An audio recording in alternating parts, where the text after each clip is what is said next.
Howdy, everybody, and welcome to another episode of the Okayest Trapper podcast. As always, we are brought to you by Mountain Tough Fitness, Blokes, Modern Men's Health, and Trapline Beard Oil.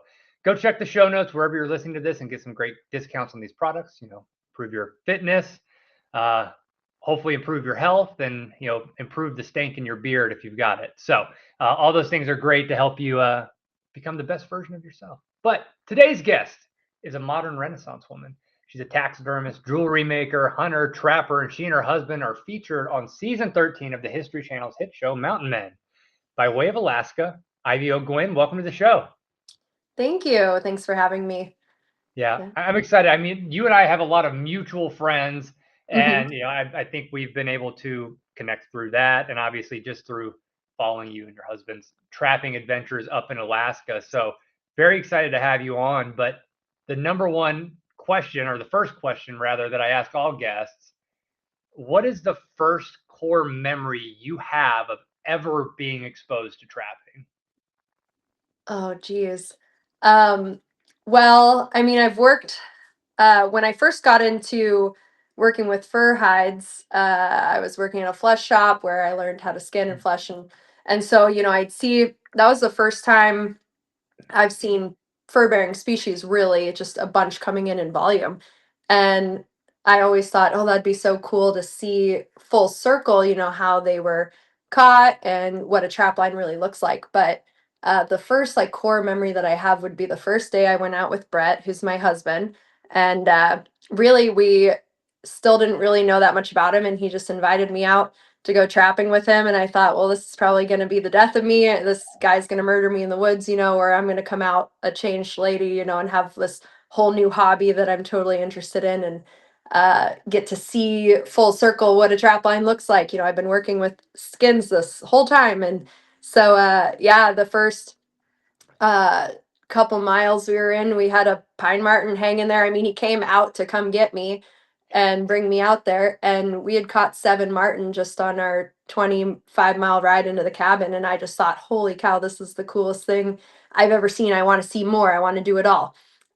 So really, it was, it's like taking a little kid out fishing and putting them into like a pond where they catch fish after fish after fish and they're hooked. You Mhm. got a little taste of it. So yeah, I was spoiled right off the get-go with my first memories, but it Wow. really led into this big grand thing now that it is. Well, very cool story, and I've been trying to be selective when I take my kids out on my trap line now because they're all three or three or under.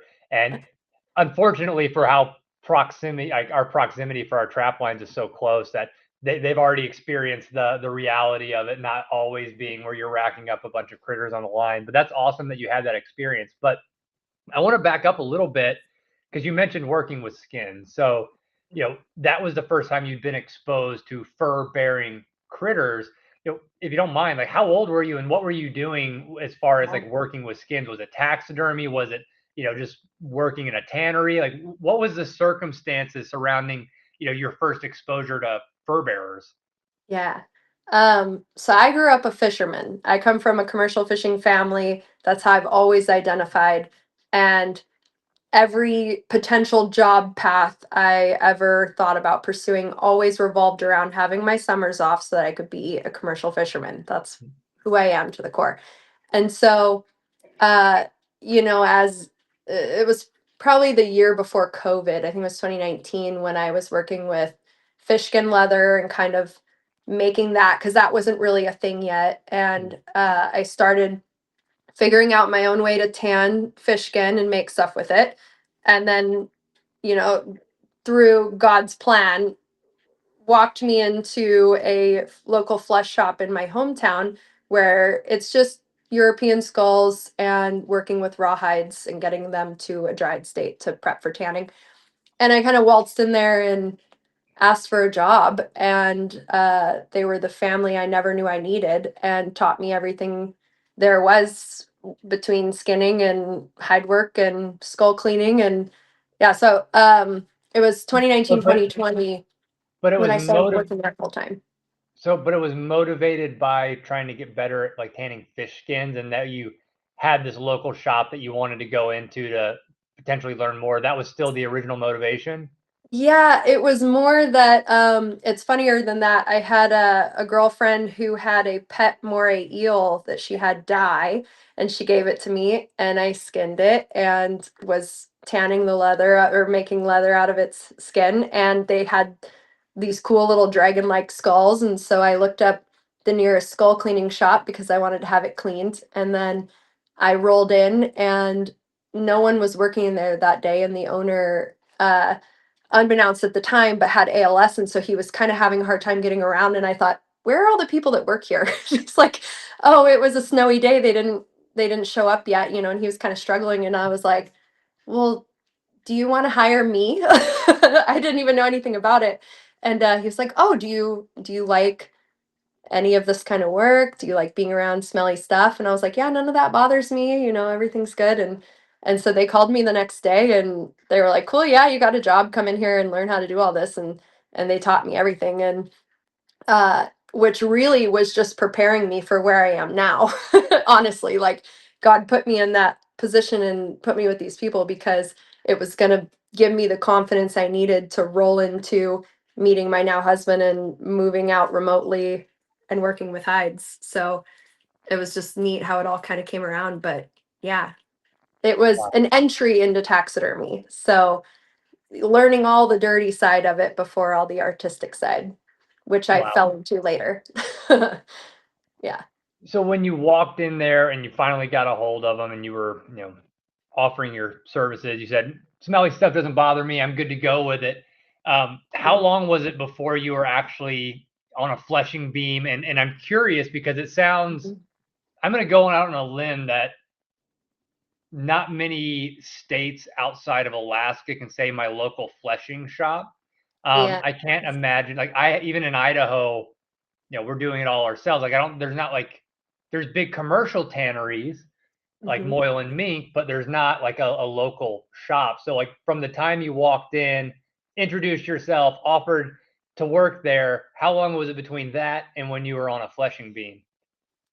I'd say a good 2 months. I uh, jumped right in with the skull cleaning, but Mm, uh, with skinning and fleshing, it was a lot of watching because um, you're working with a client's hide, so mm, you can't just always say like, "Hey, here's this." But if any extra anything came in, or sometimes they would trade, people would bring in stuff and be like, "I'll give you a lynx if you fix my links, or I bring two links, so you keep one," sort of mm. thing. And so when situations like that happened, I would have stuff to work on.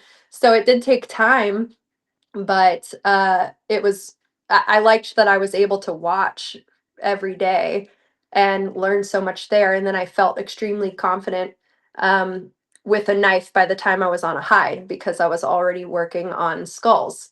So you got to get used to a blade and all the tools, and then you feel a lot more confident to cut into softer things you care about more and work from there. Yeah.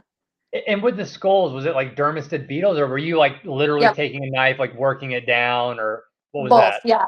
Yep. So we had beetles, but to keep them efficiently working through so much product, you would have to clean them down to a certain point. So I would boil them all, I'd whittle them down as clean as I could get them, and then the beetles would get in there and clean them out really, really good and get in the tight spots.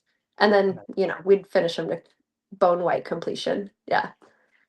And then when you finally got to put a knife on a hide, do you remember what your first client facing hide was? 'Cause it sounded like you had some work Yeah. like for, fix up, but do you remember what it was and how long it took you? Well, I did a bunch of Martin for myself. So I had bought a bunch of Martin, did those. I did 9. And then my boss was like, "You're ready for a client bear." And so I jumped straight into a black bear. And it took me, I'd say, 3 hours roughly. And it was probably a 7-foot black bear. So I was pretty proud. But it was under guidance, And then after that, I just was let loose on the world. It's like you can flush a bear, you can flush anything. So yeah, jumped right That's in it. that's cool. Hmm. Actually, that's the first animal I ever fleshed as well was a black bear, one that I had gotten that I wanted to tan. But, you know, that concept of, flesh a bear, if you can flesh a big animal, you can flesh anything. It's 100% true. Um, what kind of techniques were you learning? Like, are you on a fleshing beam with a Yeah. dual-handled knife? Are you just doing it No. with like a I chainmail I glove, learned like over your knee? I learned everything with a scalpel. So Nice. I can do everything with other tools, but I primarily use just a scalpel blade. Yeah. I mean, I'm not brave enough because I don't have steady enough hands. I found like I'm always punching stuff like holes Mhm. in a hide. If I'm trying to do stuff with a scalpel blade, I need like the true blunt force Yeah. approach. And I think that's just the Neanderthal in me, like 23andMe Yeah. says about me. Um, Yeah. but so you did the black bear, and then do you remember the first fur bearer that you did after that? Was it a beaver, Yeah. otter, Well, wolf? Martin, I started with Oh, Martin. And then yeah, but after that, I mean, I did everything, lynx and wolves and wolverine and yeah. So I had touched every fur-bearing species in Alaska before I even went out on a trap line. So by the time I was out there and catching them with Brett, I felt extremely confident just in that line of work. So that was just really cool to have that confidence out there with me, even though everything else was so new. So I didn't feel as inferior like jumping out on a 600-mile trap line that we run, and also have to be a phenomenal snow machine rider and um, be in negative temperatures every day, and then come home and skin all your catch. So yeah, it really that's definitely a helped. skill, especially on this show when we talk to a lot of newer trappers. But like that was, I didn't start trapping till I was in my 30s, and obviously like the trapping is a big component, and that's usually I would say the evolution of folks getting into it. There's curiousness, then you're buying traps, then you're learning all about the traps, how to do dirt holes, or building martin boxes or whatever the case is. And then it's kind of, oh well, I catch a critter, and then you're, now how do I figure out how to do the fur handling? You did the Right, but you put opposite. all that work into it, and then you don't want to mess it up. And it's a beautiful thing. And so by the time you get it to that point, there's a lot of pressure. And really, and that's, I mean, with bringing women out into the field, that's all that the ladies care about is how to take care of your hides. And so we spend so much time doing that. And did I freeze you on there? No, no, no, no, Oh, you're there you good. are. Oh, you were frozen on my side for a minute, so I was like, should I keep talking? Um, yeah, the hide part is so important to all the ladies. And for me, I was just so glad that I had prior confidence with that. Um, but everyone should. You will have more people interested in hunting and trapping if they knew how to cook wild game for themselves or knew how to take care of it once they've taken an animal. And if you have that confidence, then you can go out in the field and do what you need to do. Yeah, the problem is, especially for folks coming in who don't have like mentors or didn't grow up in a hunting and trapping or even a fishing family, it can be very difficult to find somebody to teach you those things. And, you know, it, that can be a big barrier of entry for, both sexes, to be frank. Absolutely. And on top of that, whether you have a good mentor or not, you have your own war in your mind that you have to overcome too, because you're when you're outside, you're pushing your comfortability level higher and higher and higher every time. And I think that that's the appeal, and a lot of hunters can say that, and that's the addiction, is if you've grown up hunting, the challenges are what you come home and tell your stories about and how you overcame that. And then it's addictive and you want the next thing that really pushes you. You have your success and then you come home and you're able to apply that knowledge to your daily life. And that's what's so beautiful about trapping too, is because you have to be so creative and it's so challenging. And a lot of times where you have to go to trap fur bearing species, you can get into a whole mess of stuff. And so for me, living out there full time on a trap line, every day I'm having to push my mental ceiling higher and higher and higher. But it really is, what makes you a better person, and you apply it to all challenges in your life. If you can overcome that in the field, you can overcome anything. And for everyone that we have come out and experienced these trapline experiences with us, it's a mental game in the hunting world too, especially if you're a sheep hunter. But people are constantly having to push that barrier of their Yeah, I limitations. mean, big game hunting's hard. Trapping is hard, and especially when you're doing it out like where I'm doing it, where you're doing it, the elements, but also just the mental aspect of, the care you have to do and go through to prepare, A, and then B, you know, all the handling, everything else that comes with, even getting a catch, or the mental load of never getting anything despite doing everything perfectly. Mhm. Um, Yep. Or even being really close and watching them work your set over and over and over and never committing. And the failure of, well, what did I do wrong? Like, he came here finally after weeks and then I missed it. How do you get better? You have no guideline. And everybody does things differently, and that's what's so cool about trapping. But yeah, I mean, it's a real mind messer. You can really feel really worthless in the activity and in just a matter yeah, of and minutes. more times than not, that's the case. But before we I want to jump into some of that as far as the dangers of being on a trap line, some of the things that make Alaska unique with like leveraging sleds. But I was curious, and one of the things I like to ask folks is, when you were starting out skinning, do you remember any egregious mistake that you made on a hide? mm, Not so much in the hides, but I mean, learning anatomy in general and scent glands and all the things. Oh yeah, I joke with my friend Laura all the time, because and you've had her on the show. Um, but how many times we stab a scent gland when you're just cutting in there and you get shot in the face, with yeah, I mean, you make mistakes and it's fine. Most of the times, what I've learned through taxidermy in general is that you can fix all mistakes. It is all fixable. It's an art.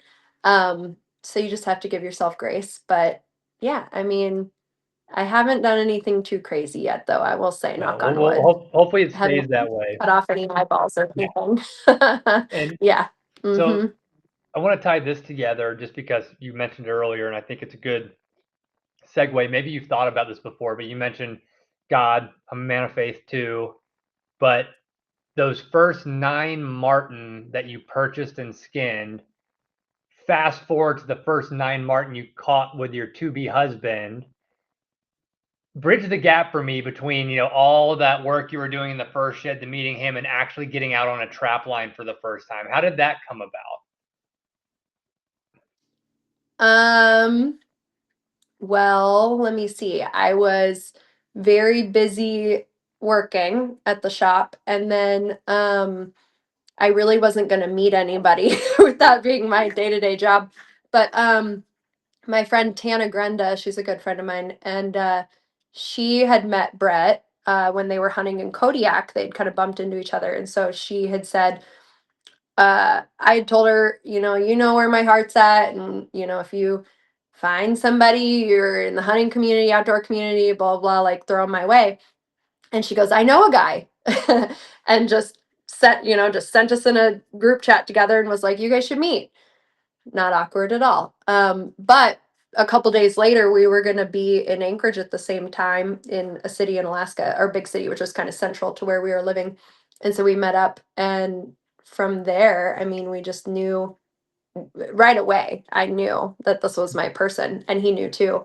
And it was almost like our whole future just seemed so big, like we could do anything, right? We could build this empire. And it was just so fun, and it's still fun. We jumped right in, and he just wanted me to be the best outdoorsman. He wanted me to be as good as him. He's like, you're gonna do this with me, and yeah, we're gonna guide together, and you can live in the woods and all this stuff. And I was like, cool, great, that sounds awesome. So yeah, between that time, it was hard leaving all of my family, uh, and especially my work family. But in the same breath, I just knew that that's where I needed to be. And so it was all really exciting. But yeah, I went from in the same week working at my flesh shop to skinning all my own hides out in the woods, just a couple days later. It was pretty Well, I crazy. mean, I have a similar story with my wife. It did not take us long, and I think I hope for everybody that you find that type of instant knowledge and commitment because it's pretty empowering and awesome when you find that. And my wife and I have that too, and it's still fun. And then we're on our adventure, and it's especially when you have someone who's a little bit ride or die, and it makes for a great just life, frankly. So I'm glad to hear that that's the same experience you had. But when you know, and you can pull the trigger on those things quickly, and it's blossoming. But with that, within a few days, right, you're out there, Brett. I wanted to ask, and you made some references to it earlier. You know, I leverage a sled, a snowmobile for usually getting to my trap line, but I work a lot of non-motorized areas, and it's area that's extremely alpine, like with extreme elevation gains, so you can only get so far. So then I'm usually snowshoeing. But where you guys are at, like Hmm. you're taking your sleds on extremely long lines. Like, tell a little bit about that, and like what are some of the hazards? And obviously, like this warmer winter looks like it's been a big pain and boon for you guys. So I'd love to hear more about that. Yeah. We have about a little over 600 miles of trap line that we run. This year, this week, we're kind of getting more of it out, but we've only been operating at about 30% of that entirety of our line. And a lot of it has been at our outpost cabin. So we have a couple we have our central one that his home that Brett built when he was 19 out in the woods. And then, we've bought these other little cabins kind of, 100 miles here, 100 miles there, whatever. And we kind of circulate. And so luckily, one of them had great snow conditions, but we couldn't access it until the river froze. And so Brett had flown out late fall and set the trap line. It was pouring down Yeah. rain. You're like in rain gear the whole time. And then out of the cabin, we had worked on what we could, but then our rivers opened up. And that was such a bummer because the river is where we do all our wolf trapping. Um, and the river came up 6 to 10 feet and then froze. So in the last 2 weeks we've been chainsawing snares out of 6 feet of ice, and getting all our foot traps for our wolves. And yeah, it's been a rough couple weeks, but it's just a weird winter. So you roll with the punches there, but um very unusual. But it's also been one of our best fur years for only having 30% of our line out. So I don't know. It's hard to Yeah. complain. Well, I wish I But had that yeah. percentage. We've had an unusually warm winter here too. Like we're now starting to get some snow and colder temperatures now into mid-February, but normally where we'd have several feet of snow on the ground too, like it's been dry or rainy, or it would snow and then rain, and we'd get slides. But I haven't had the same fortune that you have, where it's been as good or better than any other year. It's been a pretty slow burner for me. But you know, so with that, like you have temperatures can play a big deal with rivers coming up, and whether that's freezing in traps.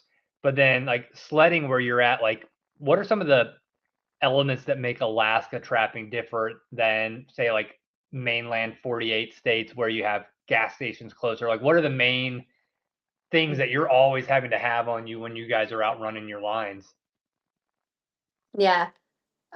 Well, if you've seen our pictures, we run really high end, nice Mhm. equipment. We have the big expeditions from Ski-Doo. They're very heavy, but they handle the mileage that we run because we're hauling sleds. We have a lot of traps that we carry with us. We have the compartment boxes on the back. We have to carry chainsaws. We carry come-alongs. Brett's machine now has a winch on it, because you're always in these predicaments. And when you're 100 miles away from your cabin, I mean, that's what we average a day out riding is 100 miles. Each line is about that long. And so, when we're out for the whole day. And for us, we only get 4 to 6 hours of daylight throughout the wintertime. So you're working with that as well. Um, in a lot of pockets, you'll drop down 1,000 feet on the river and you'll have a lot of overflow or hollow ice. So you really have to know the terrain. And even though, Brett's run this country since he was a kid and has lived out here, it's still the elements and they still change every year, especially when you're river traveling. But yeah, I mean, you could have one big windstorm come in overnight and you have 100 fallen trees. And so now you're going through tanks of gas in your chainsaw and you're spending your whole day clearing trees. Maybe you get stuck in overflow and you got to dig yourself out. But these machines, to have all the equipment and go and do all that we do, they're heavy and you can't just pick them up and move them around. And now we have to haul in gas. And for the most part, they do pretty well on gas, but still there's so many elements that you have to prepare and haul out there, to our home and have available for us so that we can go and do uh all that we do. We cover a lot of mileage. And yeah, it's a lot. You're always getting into something. So what are the main critters that you're setting But for? Obviously wolf, martin. What else is kind of the mainstay on your lines? we do it all, but we get a lot of martin. We set for a lot of martin. We have quite a bit of wolf sets. And then we'll do a lot of wolverine sets, and we do get quite a bit of wolverine.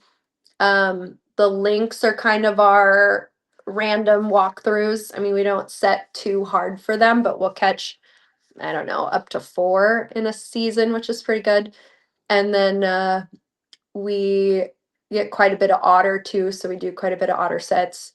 Um, and then mink, we only get a couple here and there, but I mean, we get up to 12 different animals, mostly fur bears, but I mean, we'll do Mhm. ptarmigan hunting too in the wintertime. And we get northern flying squirrels, we get ermine, um, some foxes here and there, coyotes. So we get quite a bit of different stuff. Um, but yeah, we set pretty hard for marten and wolves in our area. We have quite a bit of wolves. Yeah, well, So man, you and us both. We've got too many. But with that, what does your trapping season look like from start to end? Because you and your husband also guide, right? So like, are you guys trapping year round and then have like a solid spot of like trapping, or are you also, what's the year look like for all of you? yeah.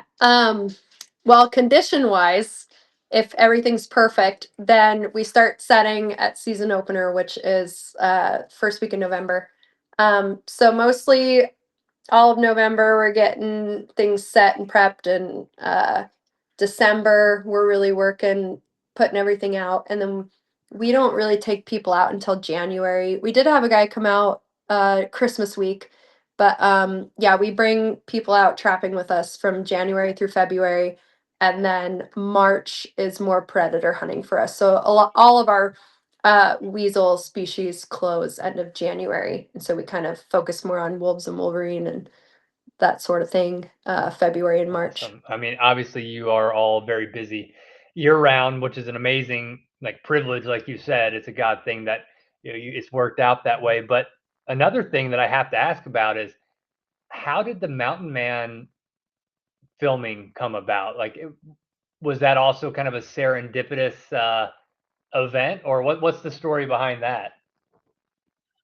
Yeah, they found us on social media on Instagram and had reached out. And at first, we didn't really pay it any attention, and I wasn't really sure about it. And I was praying a lot about it, and I felt like God was really putting it on my heart to like check it out. And I kind of thought, well, maybe it's not a bad thing. To shed kind of or tell some of our story in a positive light, or just see where that opens up. Not all camera light is Mhm. bad light. So, and the show itself has a really good track history of just it kind of got built on the original time trappers, and they've done a good job kind of giving that a Mhm. platform nationally.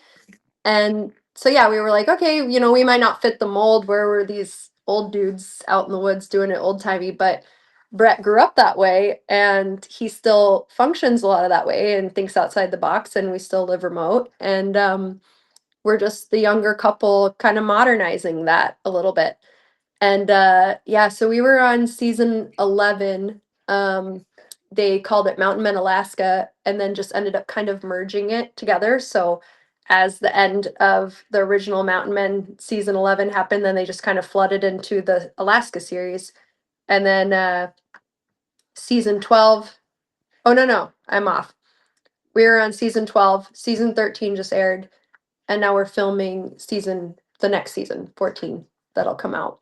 So it's been fun. And um I don't, it's kind of like a side burner thing where, we have these free weeks for this, and um, if they want to film us breaking trail, then it's like, hey, you're going to come out in November when it's crappy and we're going to film it actually happening, and so we stay very true and authentic to ourselves. And then hours of that footage is cut down into 12 minutes for TV. And I have to be okay with that. But for the most part, I know that them coming out and filming is very true to who we are. And yeah, we have a great working relationship with all those guys. And so it's been fun. Yeah, I had Yeah. Paul on the show in one of the earlier episodes, and he was talking a little bit about one of the harder parts of doing filming, right? Like, you also now have responsibility for somebody else, doing A and B role. Yeah. With how remote, like, how have you found?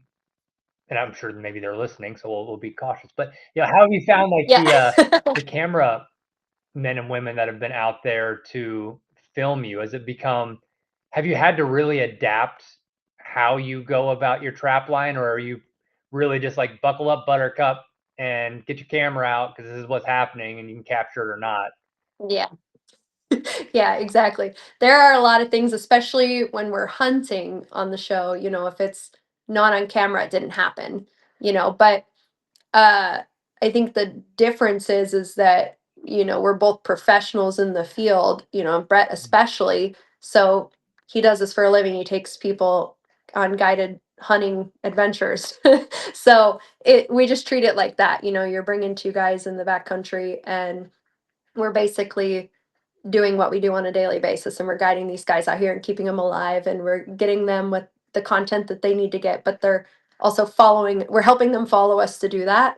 But with our location, and like, we're very transparent with how we are, because a lot of the people we talk to are in an office in Montana, and so it's like, hey, we need guys that can ride, hey, we need guys that have been in the industry for a long time. So we have a pretty strong team of camera guys, that a lot of people would probably kill for. And they've got 20 years of infield experience. So they're definitely able to hang, which has been great. So I feel like we're getting better stories and things are happening because we got good guys. That's So pretty cool. And I've got a really loud it's been plane good. going overhead. I don't know if you can hear that, but I yeah, hear that. it's kind of crazy actually, for where we're at. However, um, if you're comfortable with sharing it, are there any kind of greenhorn stories or something funny that maybe one of the camera guys has done while trying to capture some of the footage that they have going on? Oh no, I probably can't tell all the stories. I'll tell this one that's pretty funny. In our first year of filming, we were at our outpost cabin, and it had a ton of snow on it. We hadn't gotten to it yet that season. It was actually the first time since we bought it that I was physically going out there and seeing the place. Brett had been out there a bunch of times, and he had even been out there as a kid. So he knew all about the place. I bought the place, and then I hadn't seen it yet. So on camera, I was rolling out for the first time, checking out the area. It was really great.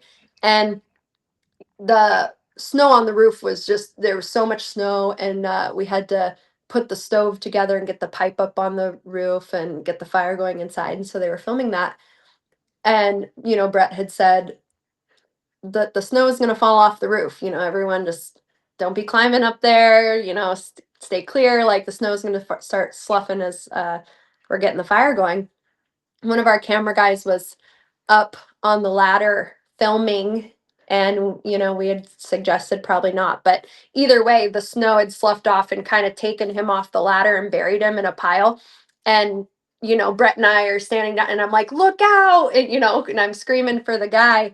But the show took it as this moment where like Brett's saving me from an avalanche of snow that's coming off the roof. And so they're like, Brett and Ivy avoided an avalanche or whatever, and the snow's just falling off the roof. And I'm like, look out, because I'm watching our camera guy just like fall 6 feet off the roof and get buried. And I was like, oh no, this is gonna be the straw that breaks this dude's back. He's done. We're never gonna see him again. He's like, screw this place. I'm gonna take a job in Hawaii. But anyways, it was just kind of, so when we watch these sort of things on TV, you're like, oh no, why'd they have to make it look like that? Drama. But no, for the most part, they're all pretty great. We've got good guys, but definitely not any greenhorns anymore. Our first year, you kind of we weren't sure what we were getting into, and then the second year, this last year have been really good. Wow. Well, I mean, that's Yeah. amazing. And like you said, sounds like you prayed about it and it's worked out well. Has there been anything that's come about it, like post being on the 2 seasons, the Alaskan and the Mountain Men, season 13, and what you're filming now, that has been extremely positive that you maybe weren't expecting when you guys, agreed to do the show?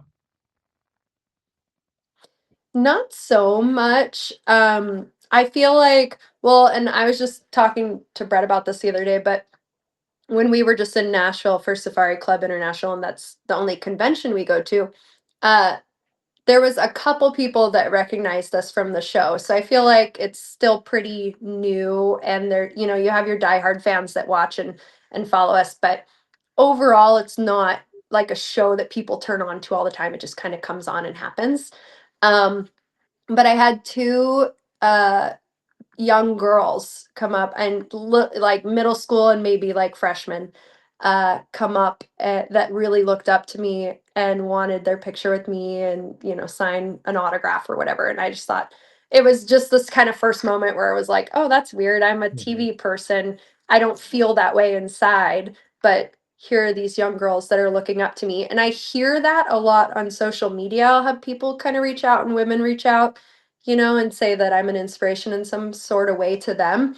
But to have two young girls in person in real life kind of approach me was really cool. And yeah, just it made me feel good in a way that like God is working through my image in all sorts of ways. And it's cool to see that translating and giving young girls kind of a good person or a good story to look up to and be like, oh, here's a girl and her husband. She lives in the woods and she's doing it all with him, and I like to be outdoors and do these things. So, I can go do that.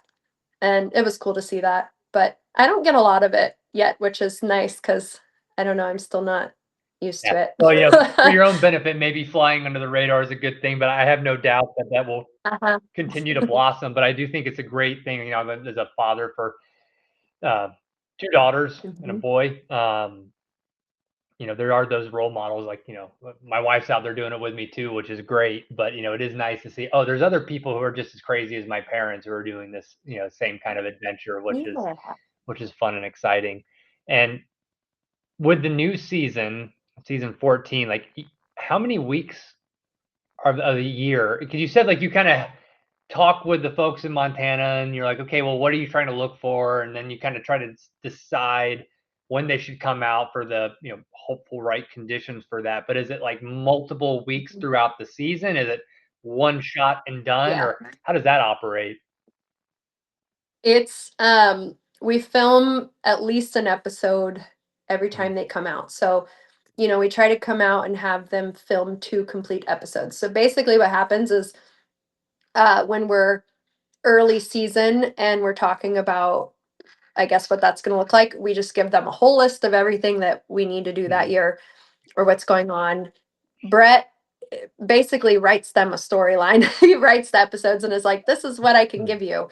And then they go, cool, we like this. Okay, when is it? And then we schedule it that way. So yeah, it's kind of based off what we have on our radar. And then they pick what they I like gotta and then imagine come that's out. hard lead time, especially like given, like, let's take this year for instance, where the weather has not cooperated, where you might be like, well, about this time we should be able to do X, Y, and Z on the hit list you wanted, and then that comes around and it's not there. Like, how do you handle those, or does it just change the episode when they show up?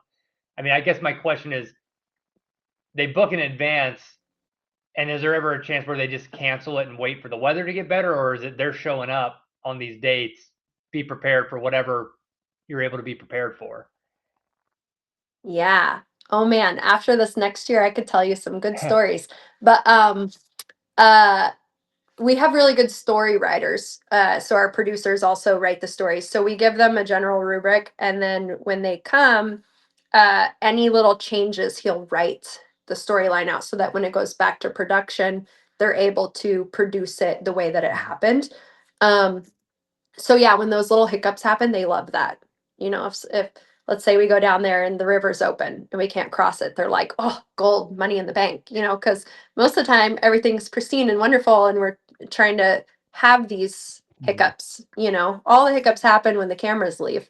So yeah, we just kind of pick the times where seasons are changing, and most of the time that's when we're free anyways, and then they're getting that kind of challenges from us, and how we overcome getting stuck in overflow, unable to cross rivers, having to build bridges, whatever it may be.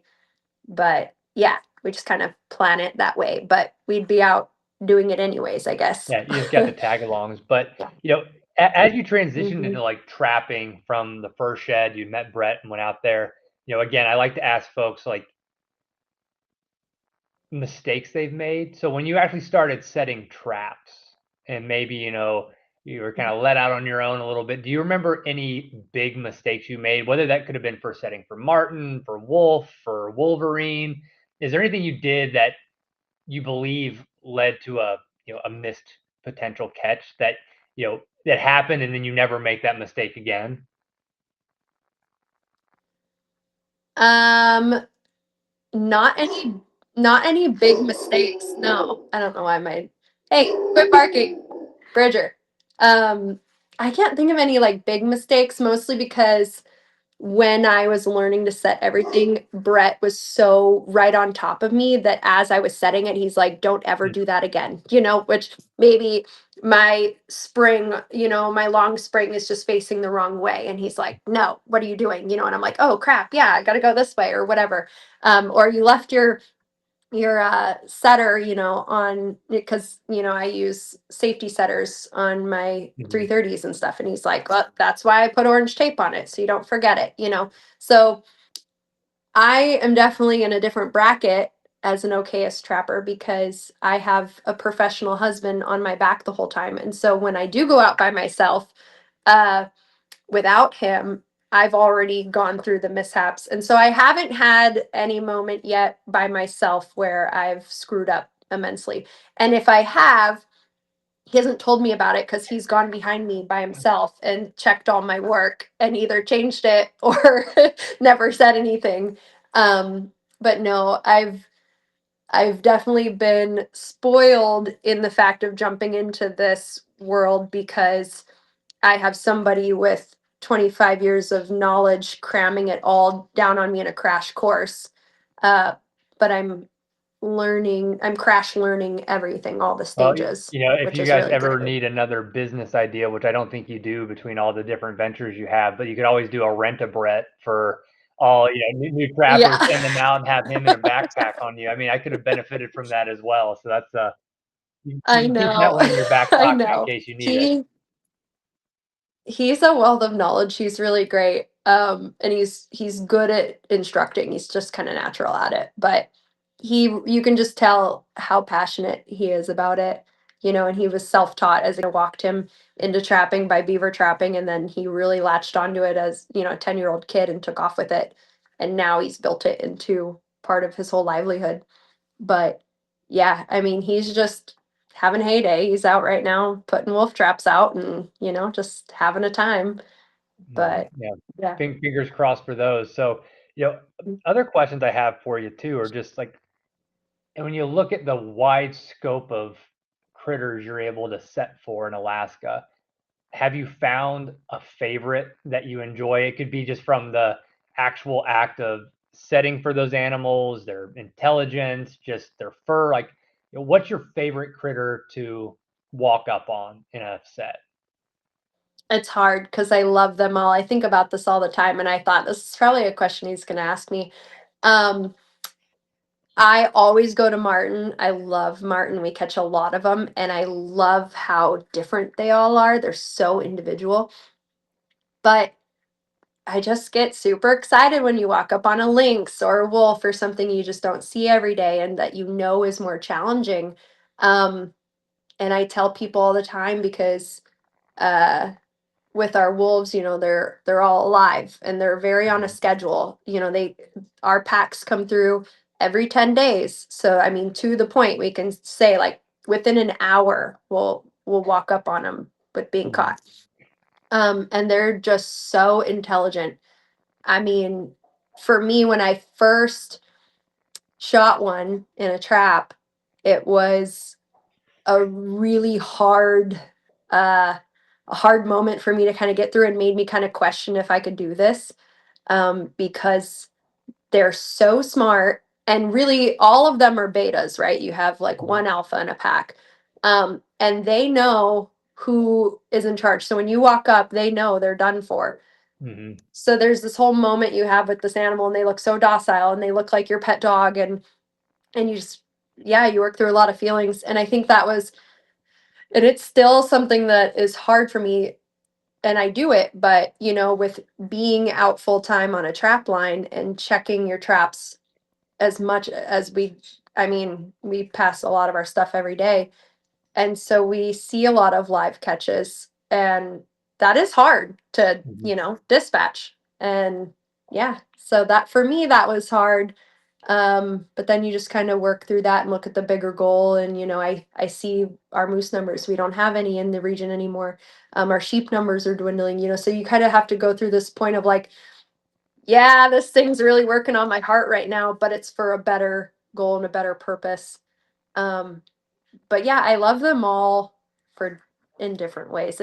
I'll When let you're you out slip. there and I'll let seeing you them slip all the by with time. that because that's a good overall answer. I mean, Yeah. they're all special in their own way, and I think you bring up a good point, and I think it's one that especially new trappers might not be prepared for. I know I wasn't when I came up on my first live fox, and you know,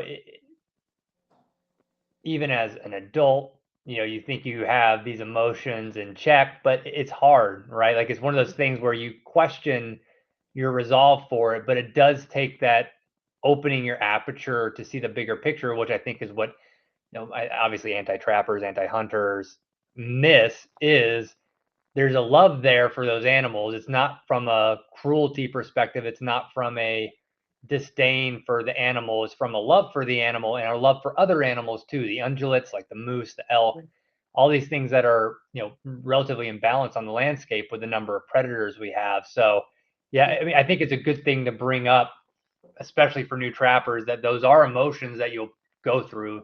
And, maybe some people don't. I don't want to say for everybody. I know I did. You Yep. did. Um, and it's okay to have those thoughts, and you should expect them as well. Yep. And those things I feel like that's one of the hardest things to overcome without a mentor, because you need to be exposed. Hmm. You have to visually see and work through that stuff. Not everyone can just go in, because you're going to screw up and then you're going to feel bad about it, and that's probably the main reason I'm not an archery hunter, because I'm scared to screw up. You know what I mean? So you gotta be exposed to that. You gotta know how to get from point A to point B. It's the same thing with hide care. You don't want to screw it up and you don't want something to suffer. And so you need to be able to see and know what you can do, how to dispatch animals, all the things. And there's just so much to learn with trapping in general. And so it's really hard without a mentor or finding your groups, and people to get out with. And if you have those, then you can fast track and you're going to have a better experience wanting to get out and do it. I had a question. You take folks out on trap line experiences. Are the majority of people coming out there folks with trapping experience who just want to experience the Alaska side of the house? Or is it Yeah. just net new people who are like, I've never trapped, I've maybe seen the show, I want to go experience a real trap line? And how do you coach those people through that experience. Yeah. Uh, like 90% of our people are brand new to it, zero experience, and not even from watching the show. They follow our guiding business. Mhm. And Brett's been doing this for 10 years, bringing people out alongside him and teaching him. And then, the other 10% are have some trapping experience, or they're hardcore trappers at home and they just want to experience the big Alaska dream, right? And see a full line, a full Alaska trap line. Because you get all of that coming out with us. I mean, we really put you through the ringer. Um, but yeah, we get all the new people. And then I do a women's retreat. And so I bring women out because I wanted to find a way to get more ladies out. I was tired of being with the men. And from how I felt, uh, learning through trapping and being out with Brett, there was just so much that I felt like we could offer in a safe environment to bring women out and learn to do these things. So, um, everyone comes out, and then there's only been a couple instances, where we've had a lot of live catches, but it's a conversation that I have to prepare everyone for because everybody goes through different emotions when it's happening. And then by then you can't really help them. But if you talk about it beforehand, then they're a little more prepared for those feelings. Because a lot of guys will be big hunters that hunt all over the world. And then that one moment really messes with them because it's so Mhm. different. Um, it almost doesn't seem fair, but you forget and you lose sight of all the work and preparation to get up to that point and how much time and effort goes into it for that one chance. And just because it's happened and it's sitting there doesn't negate the hunt to get to that point. And that is how you're going to have a chance at managing these animals. But in that short moment, when you're walking into an established trap line and you're having this experience, you don't know and see all that behind the scenes. You're just having these feelings of what you're seeing right then and there. And so it is hard for people. Yeah, yeah. I mean, I think that's a really cool thing you're doing, especially for folks who might not ever have the opportunity to be on a trap line and to come out not only on just a trap line, but a full long line in the parlance. But we're starting to run up on a little bit of time, so I do have Yeah. like some lightning round questions that I like to ask everybody. So, Okay. life in the woods and on the water. What's the wildest experience you've ever had outdoors? Oh, geez. I don't know. Um, I don't know. I have so many little things that come to mind, but there's just a lot of times when you just don't know if you're going to make it home and you do. But yeah, I don't know. We've been caught in water, I don't know. Yeah, all the things. Yeah. Um Nothing really. Yeah, I don't know. Some of the folks have like supernatural experiences, any like close encounters with bears or anything like that that sticks out? Oh yeah. Well, Brett has Brett has a lot of them, so I think of his all the time. Um because his dad was mauled by a bear and he saved his dad and whatever, so I think of that all the time. But um no, nothing like that has happened to Fair. me. And I'm out all the time, but nothing supernatural, no. Well, last question, and one I Yeah. always like to kind of end. I usually do a hypothetical, but I wanted to give you an even harder question. And I actually changed it up after the little Oh, bit of tidbit you gave me earlier. We're going to pretend that you're in a situation where you have to give up a passion of yours. If you had to pick one thing to give up for the rest of your life, would it be fishing or would it be trapping? I've already done it. um Fishing, well, fly fishing. It was a huge passion of mine. It was my entry level back into being in the outdoors because I was a runner growing up. I was Mhm. good at it, graduated college, was never going to be a runner again, and really felt like I lost sight of myself. And fly fishing was my big love that got me back into it all. But I married somebody that abhors fishing. He hates all things fishing. And so, I've given up this little love of my life to hunt more and trap more. And I do feel like I've lost a big part of myself. But the moments I do get to go out and do that again, which is hardly ever, maybe once a year, I just want to cry. I'm like just in it again. It's my love. I'm like, oh, I'm back. But yeah, no, I already did Yeah, it. well, that makes that question even Yeah. easier. But you know, Hmm. Ivy, first and foremost, thank you for taking the time. I know you are both very busy, and to come on and talk all things trapping and your background and experience. I mean, what a unique life. It sounds like God's worked in your life very well and continues to, and hopeful that that stays the same way for you. But where can people learn more about you and your husband and what you've got going on with the show, whether it's your folks who want to come out on your trap line, folks who want to come hunt with you guys? What's kind of all the main things? And I'll make sure I put it in the show notes as well. Yeah. Um, so we mostly just post everything current on our Instagram pages. Mine's IVO, Brett's is BBB Alaskan. And then our website for our hunts and our trips is www.bbbalaska.com. That's Super. all there, but we keep our show updates on there too, and then just all our adventures. Well, for everybody listening, make sure you go check all that out. Go visit them in Alaska. Yeah. Watch the show, and again, thank you from the bottom of my heart, and I appreciate it. And for everybody listening, we'll catch you on the next episode of the Okayest Trapper. Yeah. Thanks, Zach.